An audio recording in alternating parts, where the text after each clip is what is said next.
안녕하세요. 자, 교재 16페이지 보도록 하겠습니다. 교재 16페이지 목적, 재정 목적과 용어정의인데 목적은 시험에 이때까지 9번 출제됐습니다. 그래서 4년에 한 번 정도 시험에 출제됩니다. 자, 먼저 첫 번째 공인중개사법 재정 목적을 보면은 공인중개사의 업무 등에 관한 사항을 정하여 그 전문성을 제고하고 그 다음에 부동산 중개업을 건전하게 육성하여 국민 경제에 이바지하는 게 목적입니다. 이건 논리적으로 따지면 답이 안 나오고 그냥 그대로 암기할 수밖에 없습니다. 왜냐하면 엄밀히 따지면 공인중개사는 아무런 업무를 못하잖아요. 단순히 자격만 취득한 자가 공인중개사죠. 그 논리적으로 본다면 개업공개사 등의 업무 등에 관한 사항을 정한다 이렇게 하는 게 맞는데 지금 법을 만든 사람도 공인중개사, 개업공개사, 소속공개사 이런 거에 대해서 왔다 갔다 하는 거에 헷갈리는 거예요. 그래서 어쨌든 결론은 공인중개사라고 해야 됩니다. 개업공개사 등이라고 해도 X고 개업공개사라고 해도 X고 공인중개사의 업무 등에 관한 사항을 정하여 그 전문성을 제고합니다. 전문성 제고인데 공신력 제고 이렇게 해도 X입니다. 시험에는 명문으로 이때까지 출제된 유형을 보면 명문이라는 말은 법조문에 있는 그대로 명문 규정으로 있는 목적이 아닌 것은 해석상 목적이 아닙니다. 그래서 토시 하나라도 틀리면 안 되고 있는 그대로 그냥 암기해야 됩니다.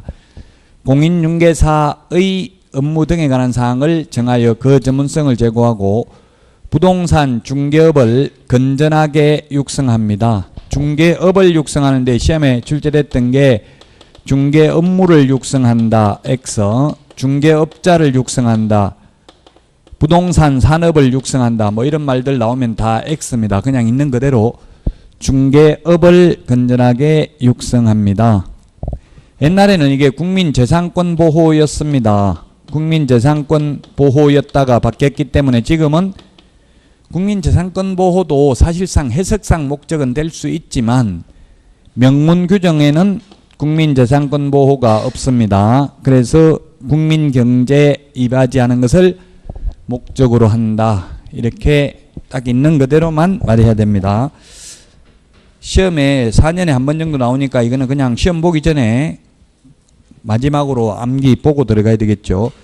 자, 그래서 목적, 기역, 공인중개사의 업무 등에 관한 사항을 정하여 그 전문성을 제고하고 맞습니다. 그 다음에 중개업의 적절한 규율 이런 말 없습니다. 그 다음에 부동산 개업공개사의 적절한 규율 역시 없습니다. 그 다음에 개업공개사의 공신력 제고도 명문 규정은 없습니다. 자, 그 다음에 부동산 중개업을 건전하게 육성, 미음은 맞습니다. 그래서 2번이 정답이 되겠습니다. 기역, 미음. 인 단순히 암기해야 된다. 4년에 한 번 정도 시험에 출제됩니다. 자, 다음은 17페이지 2번 문제 보겠습니다. 이제 용어의 정의는 시험에 반드시 출제됩니다. 해마다 반드시 출제되고 2문제 출제된 적도 있습니다. 용어의 정의라는 것은 이 법에서만 쓰는 용어이고 범위를 한정시켜 준다는 뜻입니다.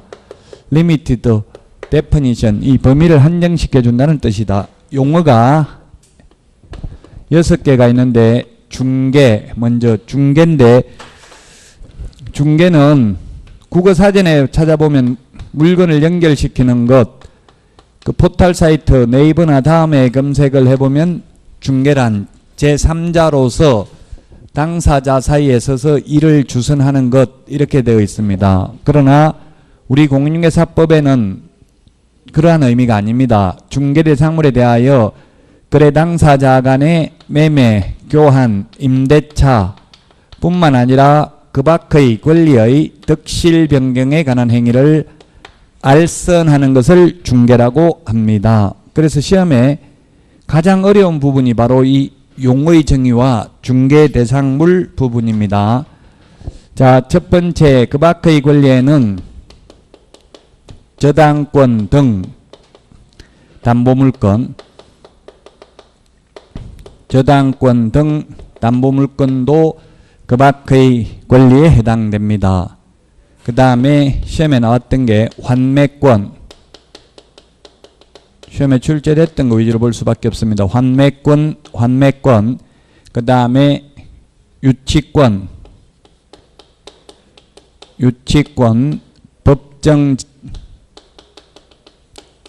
법정지상권, 그 다음에 법정저당권. 이 5개가 시험에 출제되는데 유치권, 법정지상권, 법정저당권 이 3개는 성립, 설정에는 중개 개입 여지가 없고 이전, 양도할 때에는 중개대상 권리에 해당이 된다.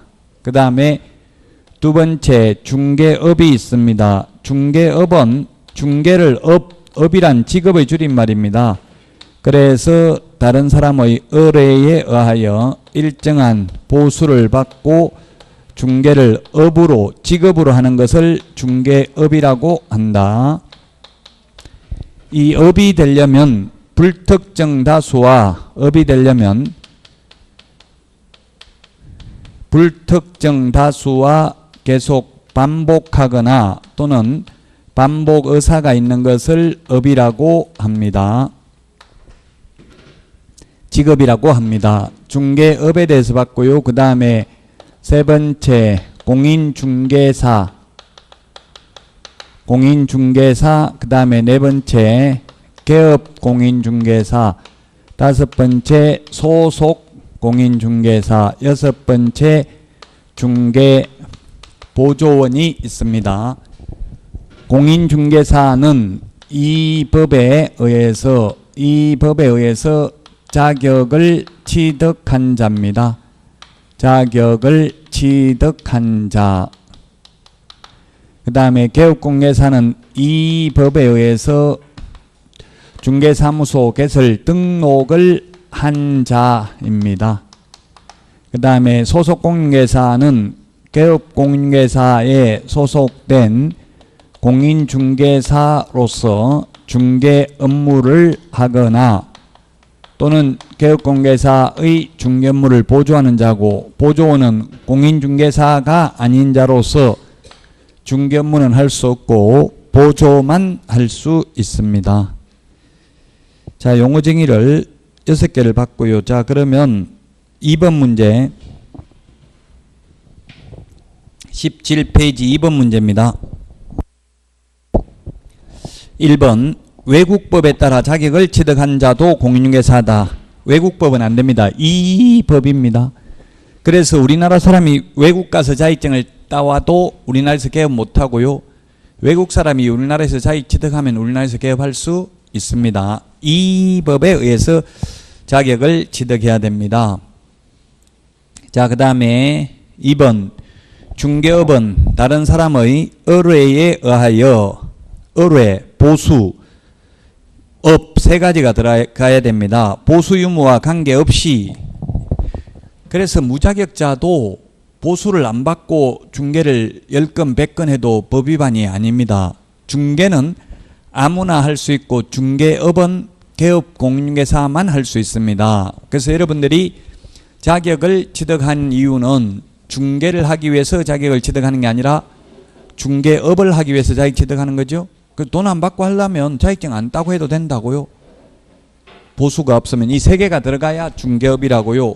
의뢰, 보수, 업 이 중에 하나라도 빠지면 중개업이 아닙니다. 세 개가 다 들어가야 중개업이다.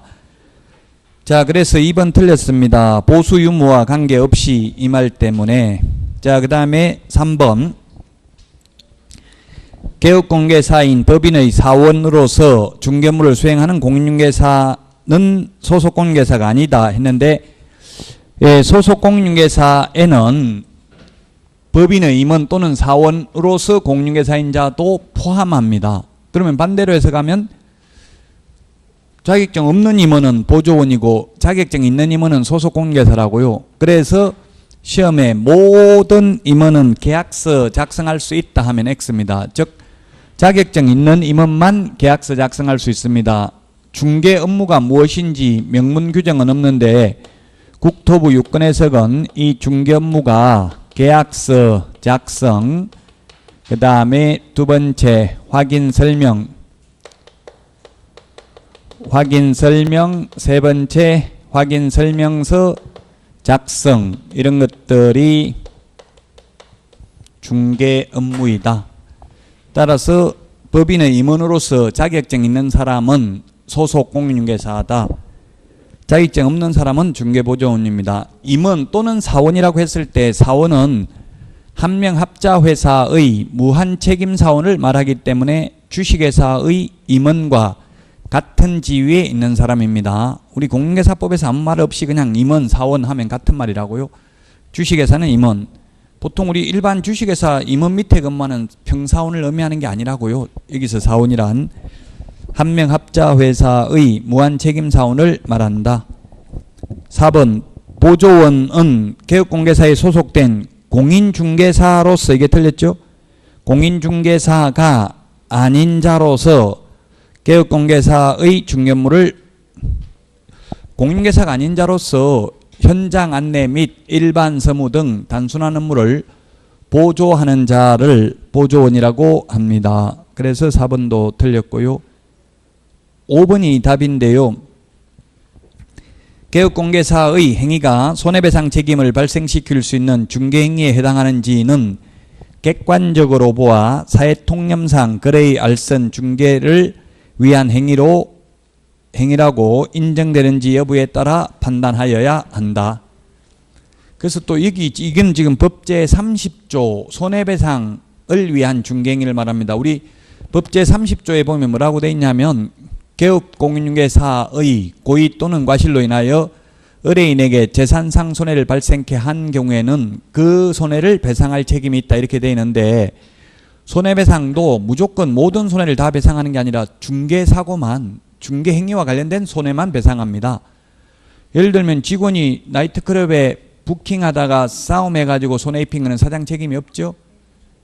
근데 판례는, 이 판례가 뭐냐면 실장이 매수인이 계약금 중도금 받은 거 매도인한테 전달해달라고 했는데 떼먹고 도망가 버렸어요. 출근 안 하고. 그러면 그게 중개행위인지 여부, 우리 법에는 그게 중개행위라는 말은 없죠. 그러나 판례는 사회통념상 볼 때 그 사장 이야기로 내가 그 떼먹고 가라고 시키지도 않았다. 근데 떼먹고 간 건 내가 어떻게 하란 말이냐. 그럼에도 불구하고 그건 중개행위로 봐야 된다. 의뢰인들 보호해야 된다는 입법 취지에 비춰볼 때, 그래서 그건 중개행위다. 개업공개사가 책임져야 된다. 이게 판례입니다. 그래서 중개행위인지는 객관적으로 모아서 판단해야 된다. 주관적 의사가 중요한 게 아니다. 예를 들면 또 그런 것도 있습니다. 판례가 임차인이 전세권 설정 등기 해달라고 하니까 주인한테 이야기 좀 해주세요 하니까 개업공개사가 요즘은 전세권 설정 등기 할 필요 없습니다. 확정일자 받으면 전세권하고 똑같습니다. 받을 필요 없습니다. 이렇게 말했어요. 잔금 치를 때. 그런데 잔금 치르는 날 임대인이 그날 대출을 받아버린 거예요. 입주하는 날. 그러면 뭐 전부 다 똑같은 날 다 이루어진 거죠. 이사도 1일 날, 전입신고도 1일 날, 확정일자도 1일 날 받고 은행에 건저당도 1일에 은행 그날 대출 받았으니까 이렇게 했는데 경매 넘어가면 누가 먼저 배당받아요? 확정일자하고 건저당하고.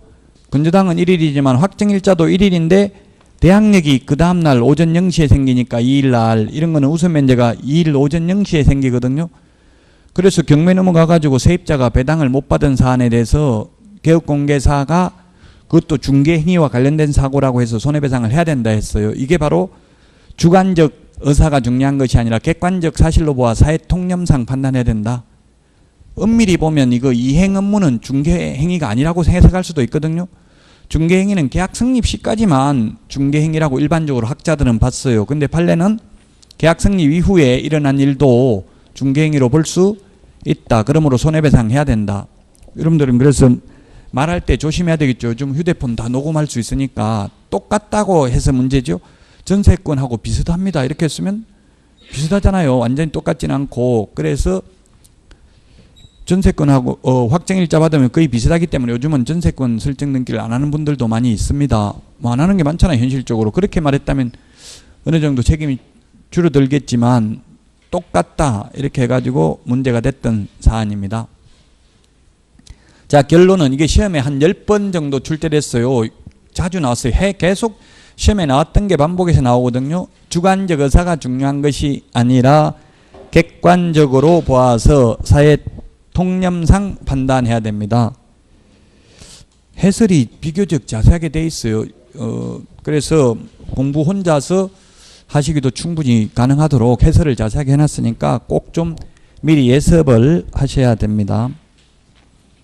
자, 그래서 1번의 답 5번이고요. 그 다음에 2번 문제 보겠습니다. 공인중개사법령상 중개업에 관한 설명으로 틀린 것은 했는데 중개업 1번 타인의 을에 의해서 보수, 의뢰, 보수, 업 세 가지가 들어가면 중개업에 해당됩니다. 자, 그래서 금전 소비대차 알선에 부수하여 이루어졌다 하더라도 이게 무슨 판례냐 하면 이것도 판례인데 옛날에 대출 브로커들이 제1금융기관에 수백억 대출을 알선하고 커미션을 수억씩 받아 먹었어요. 그래도 기업체 입장에서 보면 제2금융기관이나 사채 쓰는 것보다는 금리가 낮으니까 훨씬 이익이잖아요. 수백억이면. 그 대출 브로커들을 처벌할 근거가 마땅한 게 없으니까 대출을 알선하면서 저당권 설정을 알선하는 것도 중개다. 중개를 계속 반복하면 중개업이다. 그래서 무등록업자로 3년 이하의 징역이나 3천만 원 이하의 벌금에 처한다는 판례입니다. 대출 브로커들을. 금전소비대차라는 게 이게 대차라는 게 민법에 금전소비대차, 사용대차, 임대차 세 개가 있죠. 돈 빌려주는 거예요. 쉽게 말하면 차용증 쓰고 돈 빌려주는 게 금전소비대차인데 뭐 차용증 이렇게 적는 사람도 있지만 금전소비대차 계약서 뭐 이렇게 적는 사람도 있어요. 금전소비대차 약정서 뭐 이렇게 적을 수도 있고요. 자, 어쨌든 결론은 돈 빌려주고 저당권 설정을 알선하는, 돈 빌리면 보통 은행에 근저당 설정하잖아요. 그래서 돈 빌려주고 그걸 알선하면서 근저당 설정을 알선하는 것도 중개다. 중개를 반복하면 중개업이다. 그래서 개업공개사가 아닌 자가 이 중개업을 하면 무등록업자로 처벌받는다. 이런 판례라고요. 그래서 여러분들은 현업에 가시면 대출 알선하면 0.3% 정도 커미션을 줍니다. 그래도 그건 불법이 아니에요. 왜냐하면 중개보수예요. 주당권 설정 알선하는 것도 중개니까 받아도 된다는 이야기입니다. 자, 그래서 1번은 맞습니다. 의뢰, 보수, 업 세 가지 들어가면 중개업이라고요. 세 가지가 들어가면.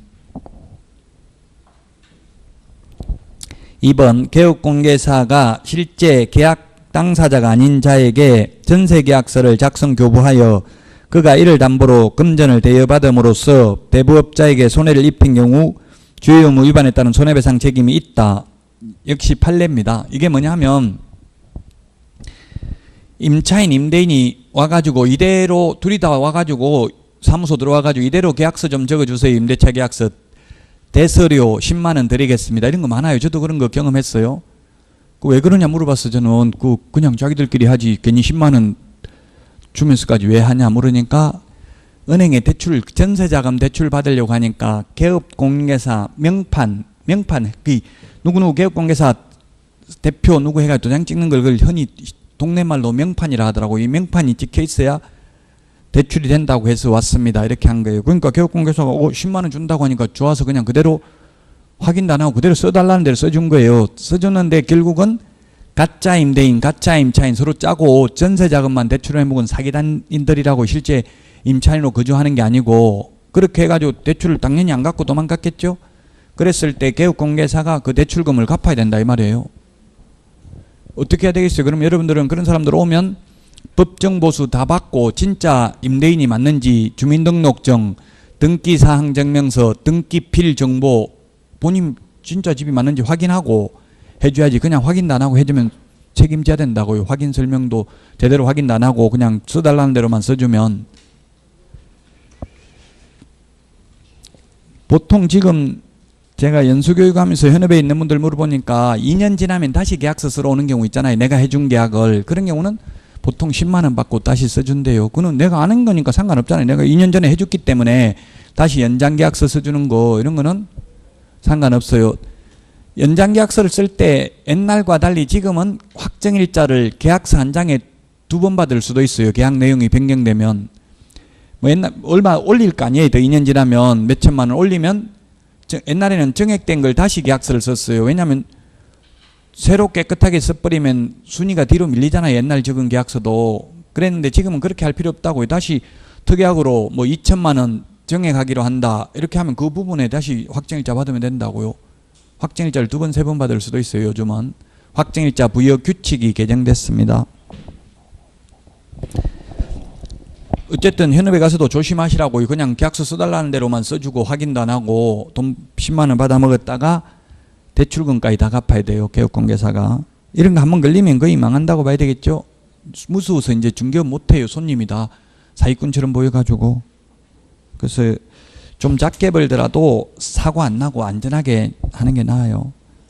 3번 변호사가 중개업을 하고자 하는 경우 공인중개사 법령상 중개사무소 개설 등록 기준을 적용받아야 한다. 이 말은 변호사도 자격증 따야 개업할 수 있다 이 말이에요. 변호사는 자격증, 원래 변호사는 지금 뭐 법무사라든지 세무사 자격증이라든가 이런 거 안 따고 할 수 있죠. 변리사 자격증 따로 안 따도 변호사 자격증만 따면 다 할 수 있죠. 그런데 중개업은 안 된다. 등록하려면 반드시 공인중개사 자격증을 따로 따야 된다 이 말이에요. 이게 서울 대부분 판례가 있어요. 이게 서울 서초구에서 젊은 변호사가 변호사 자격증 따가지고 중개업하려고 등록했는데 거부당했어요. 대부분까지 소송 냈는데 결론은 안 된다. 공인중개사 자격증 새로 따라고 했는데 변호사가 따기 쉬워요? 어려워요? 어려워요. 쉽지 않아요. 이거 공인중개사 자격증 별도로 공부해야 돼. 한 1년 정도는. 변호사라고 이거 시험 보면 되냐고요. 될 것 같으면 그 소송하는 사이에 차라리 자격증 따지 말라고 소송하겠어요. 대부분까지 가려면 3년이나 걸리는데 3년에도 계속 떨어지니까 열받아가지고 소송한 거예요. 변호사가. 변호사라고 학개론 이런 거 못할 수 있어요. 법만 해가지고. 이 공인중개사 과목을 5과목을 전과목을 다 공부 잘하는 사람은 잘 없어요. 즉 학개론하고 민법하고는 완전히 다르잖아요. 과목의 특성이. 그러니까 그 둘 다 잘하는 사람이 잘 없어요. 자, 그 다음에 4번 우연한 기회에 1회 중개를 하고 보수를 받은 사정만으로는 알선 중개를 업으로 한 것으로 볼 수 없다. 예, 업은 딱 한 번만 해가지고는 업이 아니에요. 업이 되려면 뭐라고 했어요? 이게 불특정 다수와 반복하거나 반복의사가 있어야 된다. 한 번 하면 반복한 거 아니죠? 그 여러분들이 이웃집 사람들 한 건만 딱 중개해주고 보수 받으려면 자격증 안 따도 돼요. 왜? 중개는 아무나 해도 된다고요. 중개업은 개업공개사만 할 수 있고요. 자, 그 다음에 5번 중개사무소 개설 등록을 하지 않고 부동산 거래를 중개한 자가 거래 당사자들에게 단지 보수받을 것을 약속하거나 요구하는 데 그친 경우라도 공인중개사 법령상 처벌의 대상이 된다. 안 됩니다. 그 이유는 공인중개사법에는 미수범을 처벌한다는 규정이 없기 때문에 그렇습니다. 우리 살인미수죄는 처벌받죠? 얼마 전에 세입자가 월세 300인데 1200 올려달라니까 주인 망치로 뒤에서 때리려고 하다가 살인미수죄로 구속됐잖아요. 그 살인미수는 처벌받지만 우리 공인중개사법은 예를 들면 10억만 입금시키고 더 받는 건 네가 다 먹어라 이런 약속만 했다고 처벌 안 받는다고요. 실제로 13억 받아가지고 3억을 먹었다면 처벌받을 수 있죠. 그러나 받기로 약속만 하고 실제 수령하지 않았다면 미수에 거친 경우는 처벌되지 않는다. 그 이유는 미수범을 처벌한다는 규정이 없기 때문에 그렇습니다. 미수범은 처벌하지 않습니다. 따라서 답은 5번이 되겠습니다. 처벌의 대상이 되지 않습니다. 미수범은. 자, 그 다음에 4번 문제입니다. 19페이지 4번. 용어정이 옳은 것은 했는데 1번 공인중개사는 이 법에 의해서 그냥 자격을 취득한 자입니다. 취득해서 중개업을 하지 않는 사람도 엄청나게 많죠. 지금 우리나라에 40만 명의 공인중개사 중에서 개업 공인중개사는 개업을 한 사람은 10만 명밖에 안 됩니다. 나머지 4명 중에 1명만 개업했다고요. 지금 자격증 딴 사람 중에서. 지금 자격증 작년에 2030이 20대 30대가 38%였대요. 응시자가. 올해는 40%가 넘을 것으로 추정하고 있습니다. 그러니까 자격증 따놓고 중개업은 당장 안 하고 뭐 취직하는데 가산점 이런 거 받기 위해서 하는 분들도 많다는 이야기예요. 자, 그래서 중개업을 영위하는 자 이 말이 틀렸고요.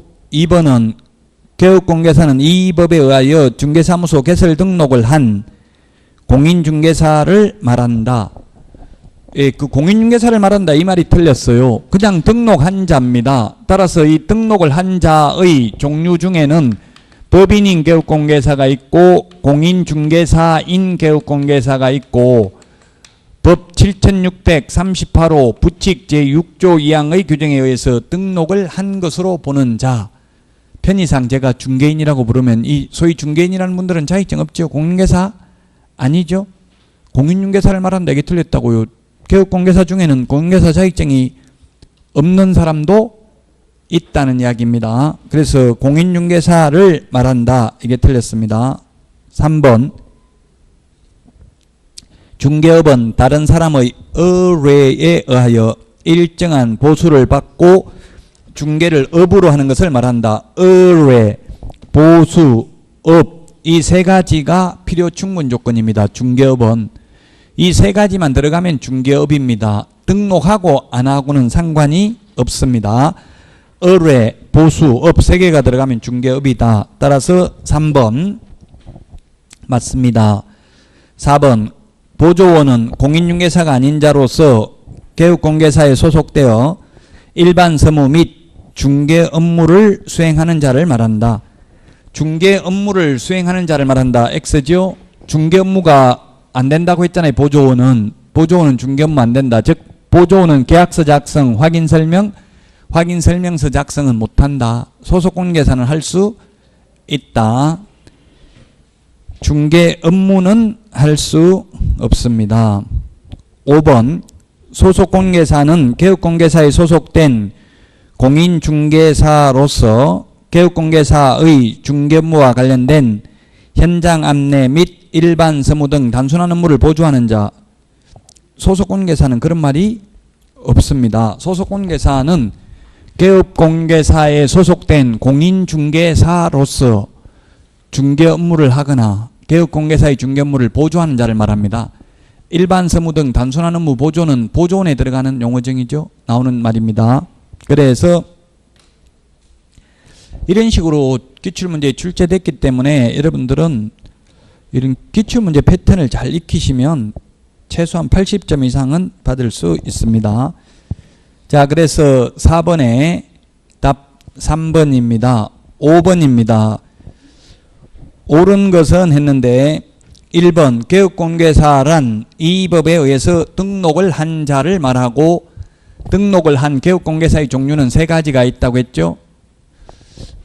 자, 그래서 시험에 이런 것도 출제됐습니다. 등록 신청서에 기재되는 개업공개사의 종별과 등록증에 기재되는 개업공개사의 종별, 종별이라는 게 종류별 이 말이죠.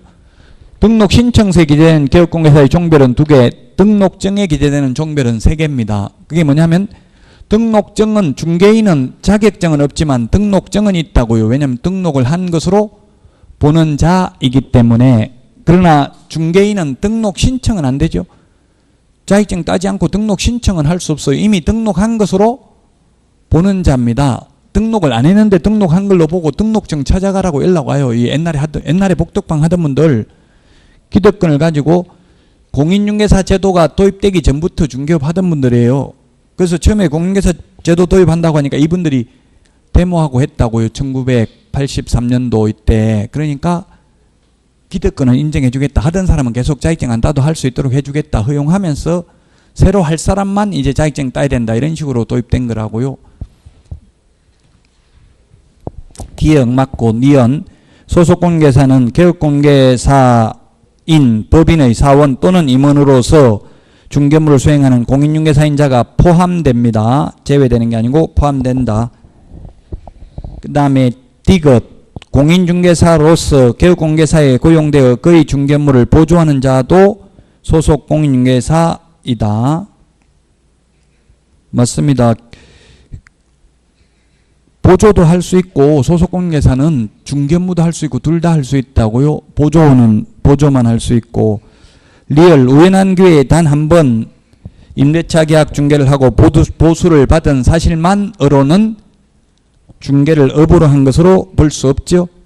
딱 한 번만 소개하려면 자격증 안 따고 해도 된다고요. 중개는 아무나 해도 되고 중개업은 개업공개사만 할 수 있다. 그래서 5번이 정답이 되겠습니다. 6번 문제 보겠습니다. 틀린 것은 했는데 법인인 개업공개사의 소속공개사는 그 개업공개사의 중개 업무를 할 수도 있고 보조할 수도 있다. 맞습니다. 보조할 수 있다 했으니까 보조 못하는 건 아니죠. 보조만 할 수 있고 중개 업무는 못한다 이렇게 했다면 틀리겠죠. 2번 거래 당사자 사이에 부동산에 관한 환매계약이 성립하도록 알선한 행위도 중개에 해당된다. 예, 환매는 다시 살 수 있는 권리를 환매권이라고 하잖아요. 그래서 매매계약하면서 환매특약을 하잖아요. 그러니까 매매계약하면서 다시 이거 나중에 돈 다 갚으면 다시 나한테 팔기로 약속하면서 계약해야 된다. 이렇게 하는 것도 역시 중개행위에 해당됩니다. 중개에 해당됩니다. 그 다음에 3번 부동산 컨설팅에 부수하여 반복적으로 이루어진 부동산 중개 행위는 중개업에 해당하지 않는다 했는데 이게 틀렸습니다. 즉 무등록업자가 무자격자가 적발되니까 판사 앞에서 뭐라고 했냐면 나는 컨설팅 위주로만 하고 중개는 그렇게 많이 몇 건 하진 않았다 이렇게 주장한 거예요. 그러니까 판사가 몇 건은 안 해도 그래도 어쨌든 몇 건 하기는 했잖아. 물으니까 예, 몇 건 하긴 했는데요. 이러니까 증거 없으면 무조건 딱 한 건밖에 안 했다고 우겼어야 되겠죠. 몇 건 했으면 즉 반복적으로 했으면 중개업이라고. 즉 주된 업무가 중개업이고 부수적으로 중개업이라 하더라도 중개사무소 개설 등록해야 된다. 즉 자격증 따가줘야 된다. 그냥 하면 무등록업자로 처벌받는다 이 뜻이에요. 컨설팅만 하려면은 자격증 딸 필요 없죠.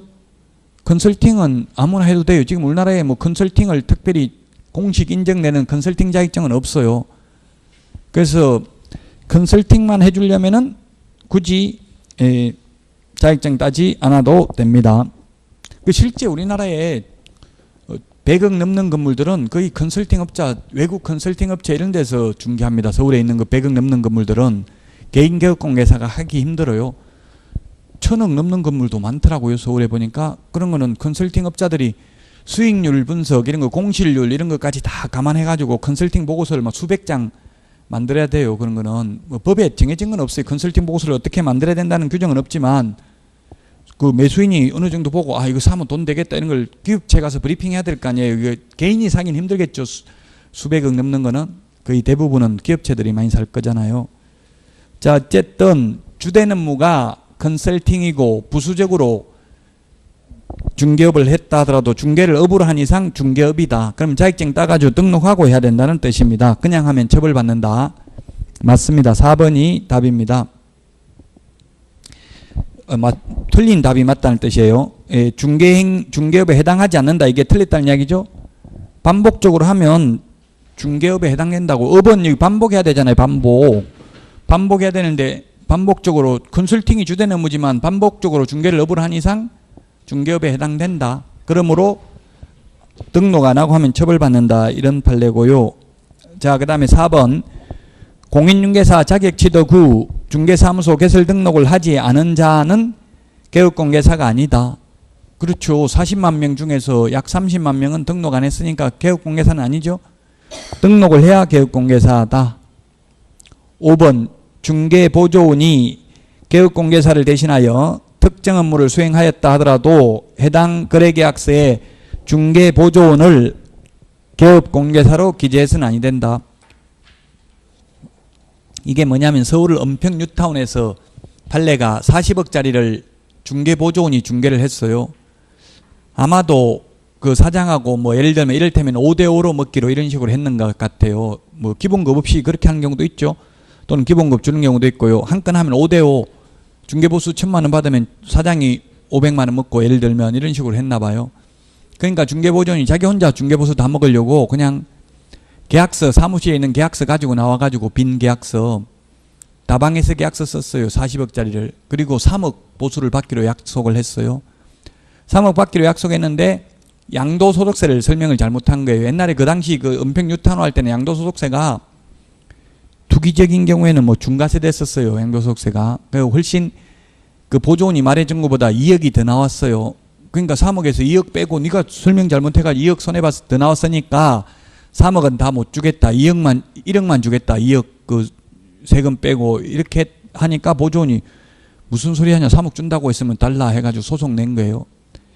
대법원까지 갔어요. 원래 중개보수 가지고 대법원까지 가는 판례가 없습니다. 왜냐하면 보수 몇백만 원 받으려고 대법원까지 가면 변호사비가 몇천만 원 들어가죠. 그래서 거의 안 주면 포기해요. 조금 하다가 그냥 지급명령 이런 것만 신청해가지고 안 주면 그 소송해봐야 계속 소송하면 소송비가 더 드니까. 근데 이건 3억이나 되니까 소송한 거잖아요. 근데 결국 대법원에 가서 무등록업자와 체결한 중개보수약정은 무효이다. 보조원이 개업공개사 아니잖아요. 근데 개업공개사 이름 적는 날에다가 그걸 보조원 자기 이름 적었어요. 도장도 찍어야 되는데 사장한테 보고를 안 했으니까 사장 도장 찍을 수도 없잖아요. 그 보조원 자기 도장 찍고 자기 이름 적었다고 개업공개사 이름 적는 난에다가 그럼 무등록업자잖아요. 개업공개사가 아닌 사람이 개업공개사라고 적었으니까. 그래서 나온 판례가 무등록업자, 무등록개업공개사, 무등록업자 뭐 법적 용어는 아닙니다. 그냥 개업공개사가 아닌 자를 일컫는 말입니다. 무등록업자의 보수 청구권은 인정되지 않는다. 그래서 못 받고요. 설령 지급했다 하더라도 부당이득으로 반환해야 된다. 사장하고 같이 했으면 절반이라도 먹을 수 있었는데 한 푼도 못 받고 소송비만 날렸다고요. 너무 욕심내다가. 무등록업자의 보수 청구권은 인정되지 않습니다. 그런데 무등록업자가 아니라 우연한 기회에 한두 번 중개하고 보수를 받기로 약정했다면 무자격자라 하더라도 사회통념상 과다하지 않다면 받아도 된다라고 되어 있어요. 그러나 업자, 즉 지급을 하는 사람은 안 된다. 무등록업자. 무등록업자가 아니고 우연히 한두 번 하고는 받을 수 있다.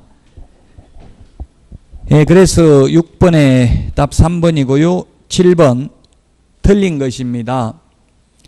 거래 당사자 사이에 중개사물에 관한 교환계약이 성립하도록 알선하는 행위도 중개에 해당된다. 예, 매매, 교환, 임대차, 그 밖의 권리의 득실 변경에 관한 행위를 알선하는 것입니다. 중개사물에 대해서. 그래서 1번 맞고 2번 개업공개사란 공인중개사법에 의하여 중개사무소 개설 등록을 한 자를 말한다. 맞습니다. 등록한 자. 개업공개사의 종류에는 3가지가 있다고 했어요. 법인인 개업공개사, 공인중개사인 개업공개사, 소위 중개인 3가지가 있고요. 3번 중개보조원이란 개업공개사가 아닌 자로서 중개업을 하는 자를 말한다. 중개업은 안 되죠. 보조, 중개보조원은 중개업무는 안 되고 보조만 할 수 있습니다. 중개업을 하는 자 틀렸습니다. 보조원은 중개업무는 할 수 없고 보조만 할 수 있다. 3번이 답이고요. 4번은 소속공개사에는 개업공개사인 법인의 사원, 임원으로서 공개사인자 포함된다. 앞에 나왔고요. 그 다음에 5번 공인중개사란 공인중개사법에 의해서 자격을 취득한 자를 말합니다. 7번의 답 3번이 되겠습니다. 8번 옳은 것은 했는데 옳은 게 더 어렵죠. 틀린 것보다 차라리.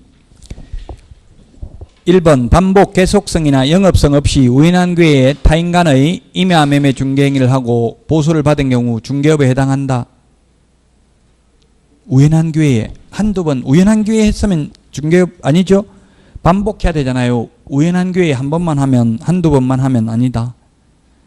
그 다음에 2번 중개사무소 개설 등록을 하지 않은 자가 일정한 보수를 받고 업으로 한 경우 중개업에 해당하지 않는다. 중개업에 해당합니다.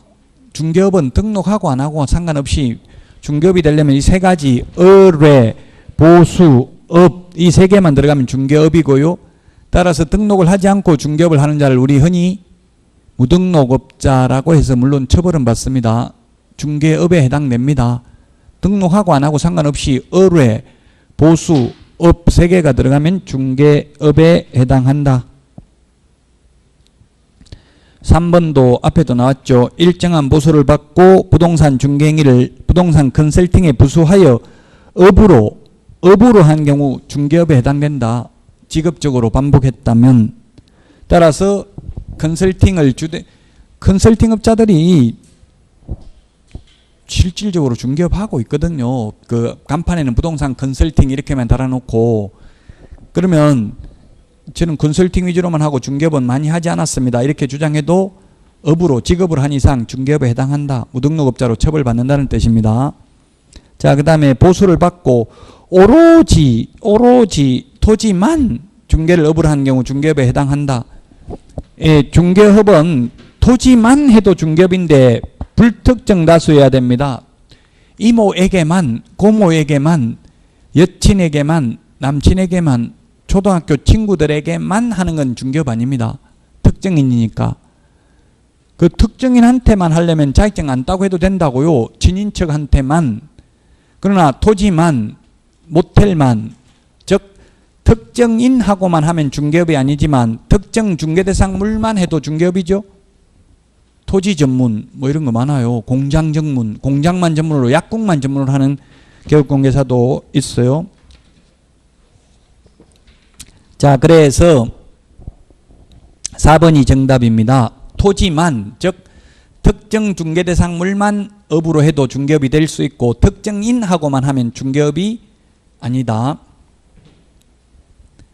그 말은 토지만 전문으로 하려 하더라도 자격증 따야 되고 만약에 고모한테만 중개하려면 자격증 딸 필요 없다 이 말이에요. 중개업을 하려면 자격증이 있어야 되잖아요. 등록해야 되잖아요. 4번이 답이고 5번 타인의 의뢰에 의하여 일정한 보수를 받고 부동산에 대한 저당권 설정 행위의 알선을 업으로 하는 경우 그 행위의 알선이 금전 소비대차 알선에 부수하여 이루어졌다 하더라도 중개업에 해당된다라고 계속 나왔고요. 앞에도. 따라서 4번이 답이고요. 9번입니다. 1번, 2번 다 한 거네요. 그 다음에 3번 중개행위는 거래 당사자 간의 매매 등 법률행위가 용이하게 쉽게 성립할 수 있도록 조력하고 주선하는 사실행위다. 예, 중개행위는 사실행위고 중개계약은 법률행위입니다. 중개행위는 사실행위고 중개계약은 법률행위다. 계약은 다 법률행위죠. 민법이니까 사실행위, 법률행위. 그래서 중개행위는 사실행위고 중개계약은 법률행위다.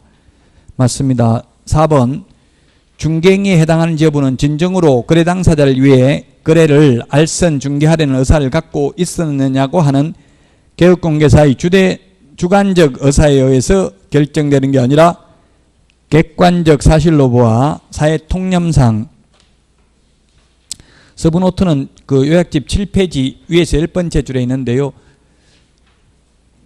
사회통념상 판단을 해야 된다고요. 즉 주관적 의사가 아니라 객관적 사실로 보아 사회통념상 어떠한 행위가 중개행위에 해당하는지는 거래 당사자의 보호의 목적을 둔 법규정의 취지에 비추어 중개한 자의 행위가 객관적으로 보아 사회통념상 거래 알선 중개를 위한 행위라고 인정되는지 여부에 따라 결정하여야 할 것이다.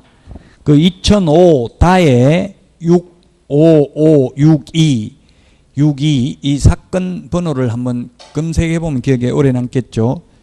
아까도 말했지만 이게 시험에 한 10번 이상 출제됐어요. 객관적 사실로 판단해야 된다. 그래서 아까 전세권하고 확정일자하고 똑같다 이런 말 해가지고 책임져야 된다 했고요. 계약금 중도금 떼먹고 실장이 도망가더라도 그것도 중개행위로 사장이 책임져야 된다 했어요. 판례가. 그래서 주관적 의사가 아니라 객관적으로 판단해야 된다. 그 다음에 5번 중개행위는 개업공개사가 거래의 일방 당사자로부터 의뢰받아 중개하는 경우뿐만 아니라 거래의 상방 당사자뿐만 아니라 일방 당사자 의뢰에 의하여 중개하는 경우도 포함된다. 쌍방당사자로부터 다 의뢰받으면 단독 중개고 일방으로부터만 의뢰받으면 공동 중개가 되겠죠. 2명 이상의 개업공개사가 개입되니까 모두 중개행위에 포함됩니다. 10번입니다. 용어정의 옳은 것은 했는데 저당권을 양도하는 행위를 알선하는 것도 중개에 해당한다. 주당권, 환매권, 유치권, 법정이상권, 법정저당권 이런 게 시험에 출제됐어요. 그 저당권이 비록 금전소비대차 알선에 부수하여 이루어졌다 하더라도 달리 볼 것도 아닙니다. 그래서 1번이 맞는 말이고요. 2번 우연히 한두 번만 했다면 업으로 볼 수 없다. 3번 외국에서 자격증을 따도 공인중개사 아니다. 그 다음에 4번 소속공개사란 법인인 개업공개사에 소속된 공인중개사만을 말한다. 법인 소속될 수도 있고 개인 개업공개사 밑에 소속될 수도 있겠죠. 만자 때문에 틀렸습니다. 그 다음에 5번 중개보조원이란 공인중개사가 아닌 자로서 개업공개사에 소속되어 중개사물에 대한 현장 안내와 일반 서무 등 단순한 업무를 보조하는 자를 말하지 확인 설명 의무를 부담하는 자를 말한다. X죠.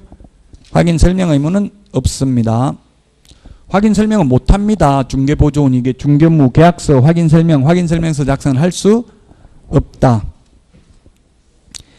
그 오늘 프린트 내드린 게 이게 우리 지금 교재 맨 뒤에도 보면 있습니다. 암기 프린트 우리 교재 400페이지에 보면 있어요. 398페이지에 보면 지금 오늘 내드린 프린트가 있어요. 뒤에 오늘 우리 문제풀이 교재에 있다고요. 이 맨 뒤에 오늘 내드린 프린트가 있는데 이게 이번에 29번 제가 지금 또 내드린 이유가 조금 수정을 했어요. 그래서 옛날 프린트 보고 뭐 수정된 것만 적어 넣어도 되기는 합니다.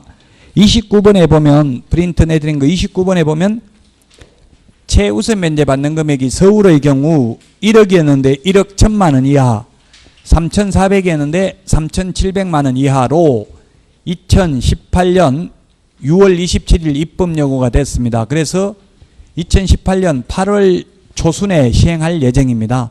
40일간의 입법 여부 기간을 거친 후에 그래서 8월 10일 정도부터 이렇게 시행될 예정이에요. 거의 확실시 됩니다. 99.99% 확정된 건 아니에요. 입법 예고만 돼 있으니까. 그래서 서울이 1억 이하인 경우 3,400만 원에서 1억 1,000만 원 이하인 경우 바뀌었다고요. 서울에서 1억 1,000만 원 이하인 경우 1억 1,000만 원 이하인 경우 나누기 3을 해서 100만 원 단위로 절상을 하면 얼마? 3,700만 원까지 최우선 면제를 받고요. 그 다음에 과밀억제권역도 바뀌었습니다. 과밀억제권역이 종전에 8천만 원이었는데 지금은 이제 올 시험에는 8천에서 어떻게 바뀐다고요? 1억 이하인 경우 나누기 3을 하면 3,400만 원까지 최우선 면제를 받고요. 이 두 개가 바뀌었어요. 나머지는 그대로입니다. 나머지는 광역시인 경우에는 6천만 원 이하인 경우 나누기 3을 하면 2천만 원까지 그 다음에 기타 지역은 5천만 원 이하인 경우 나누기 3을 해서 1,700만 원까지 그래서 이게 2018년 8월 달부터 1번, 2번이 바뀔 예정이라고요. 자 그러면 과밀억제권역에 안 들어갔는데 이번에 또 새로 들어가는 게 뭐가 있냐면 용인, 화성, 세종시 요 세 개는 과밀억제권역에 준하는 보호를 받는 걸로 바뀔 예정입니다. 이거는 시행령이니까 거의 확실시돼요. 국회 동의를 받아야 되는 게 아니잖아요. 그래서 이거 3명 용인, 용화 CM블루에 보면 정용화라고 있죠. 용인, 화성 용화가 세다. 세종시는 지금 앞으로 계속 인구 늘어날 거니까 세종시는 또 상가에는 과밀억제권이 아니죠. 세종시가 지금 광역시에 들어가는 걸로 각각 지금 다르게 돼 있어요. 법이 주택임대차보호법하고 상가하고 그 다음에 광역시가 아닌데 이번에 광역시에 준하는 보를 받는 걸로 바뀐 게 파주입니다. 파주.